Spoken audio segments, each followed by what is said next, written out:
JC now. From Jackson College, we have Interim Chief Student Services Officer and Executive Director of Student Success and Retention, Ashley Van Heest. Hi, Ashley. Hi. Welcome back. Thanks for having me. How was spring break? It was great. Yeah. I love spring break. I love all of our holiday breaks. Spring break is nice because I have no plans.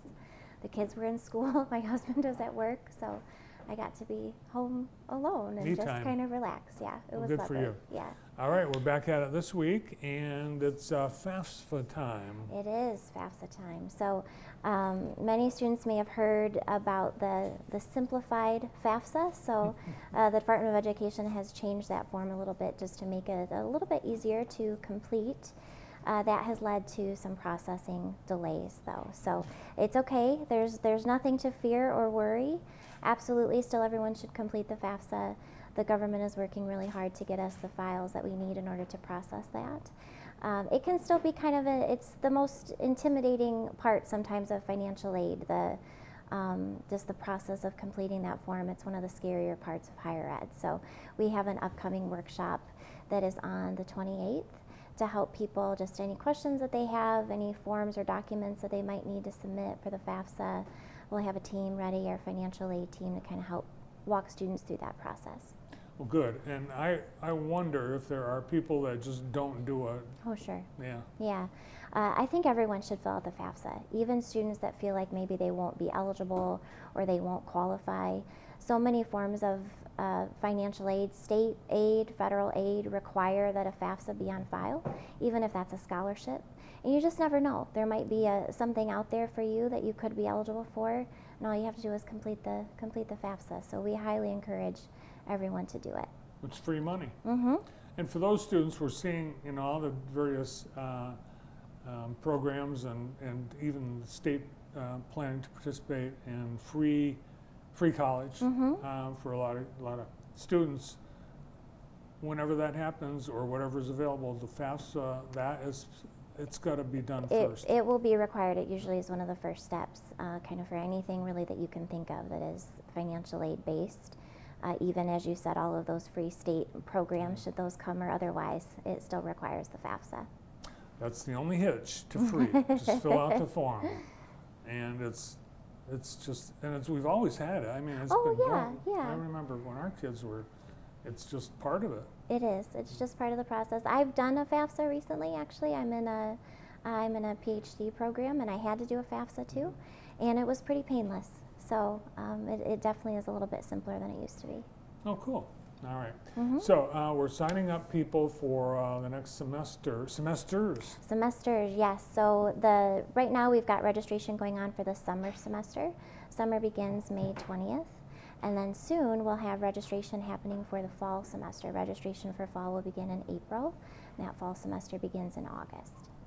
Now, there are a number of classes and programs where they have shorter terms, 5 weeks, 8 weeks. Yeah, so in the summer semester, it's a 12-week semester. Right in the middle of it, we run a 7-week semester as well. So we've got some people that will be taking the 12-week classes, some that'll take 7-week classes. Even in the fall and the spring semesters, we have 15-week options, we have 7-week options. There's a lot of different versions of classes that people can take. Can people do the registration online? Mm-hmm. Yep, they will need to meet with their navigator, their student success navigator, which is the role that we have for academic advising. But that can happen virtually, that can happen over the phone, that can happen in person, whatever is convenient for the student schedule to make sure they're taking the right classes. It's got a great space right there in Walker Hall. People can just walk in. There's all these people just waiting to help. That's what we're there for. Awesome. Ready to serve. All right, let's catch up on some of the other things happening at JC. You'll be inviting the community out for Easter. Yes, always our now annual Easter egg hunt is on March 30th. That'll be at 10 a.m. It's a great event. We will have thousands and thousands and thousands of Easter eggs spread across the center lawn there and broken down into age brackets. And it's just always a great time. Easy way for the little ones to come in, and the Easter Bunny will be there, and will be photo ops and all of those good things on March 30th at 10 a.m. All right, and that's a Saturday, March 30th. All right, and it's free. And you keep parents roped off too, don't you? We do rope it out. Parents have to stay outside. Yes. Parents, they can pick up the eggs on their own. Your kids are pretty smart. JC Winter Sports, the Jets have had a great season. We're on a great run right now. So our women's basketball team has just made it to the national tournament, kind of for the first time in program history, I think. So we are very excited about that. We had a pretty solid win over Lansing Community College that advanced us into nationals. So that tournament takes place in Joplin, Missouri. And we find out today, actually, where we are in the bracket, who we play and when. Wow. Our own JTV's Jeff Steers has asked us to send him to Joplin, Missouri to cover the Jets. Document And we said, sure, we'll pay the gas money.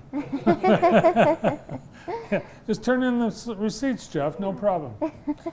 No, that's awesome. And your coach. Yes, the coach, Heather Brown, won Great Lakes Coach of the Year. Coach of the Year. Congratulations, Heather. I'm excited for her. So, yeah. She's awesome. Yeah, I've watched her coach, and she's just very, very quiet and focused. It's amazing. She's developed a great program, and so for them to have the success they had this season, it just feels like a good win, a good payoff. Yeah, and we've had her for a long time, so that's great. Yeah. And the men had a great season too. Yeah, we're doing really strong in all of our areas. We had a good run in bowling as well. The men's and women's bowling team did a lot of great work on their conference awards. We had the men's and women's bowler of the year in the conference, both from the Jackson College Jets team. So it's awesome. Congratulations to the Jets bowlers. So with these upcoming semesters getting underway, the options to live on campus open up again. And I think people are surprised because when student housing first arrived on the campus, there was waiting lists. You couldn't get in.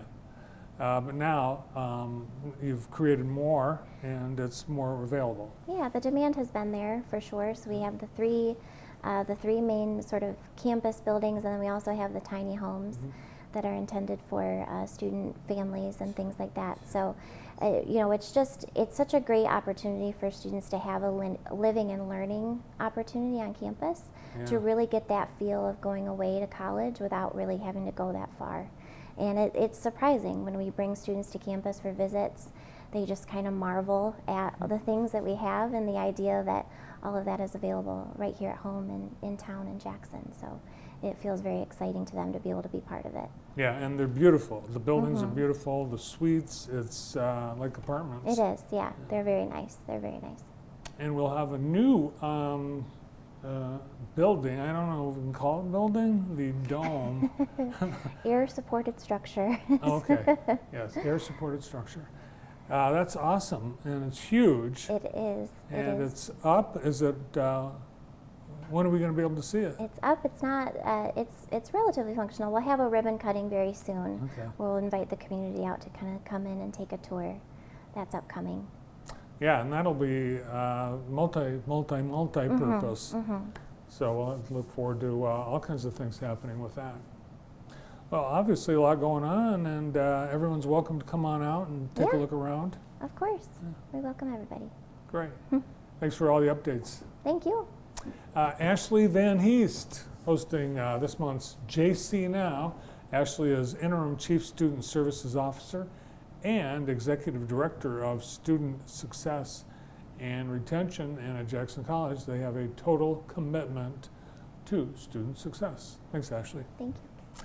Stay with us. Up next,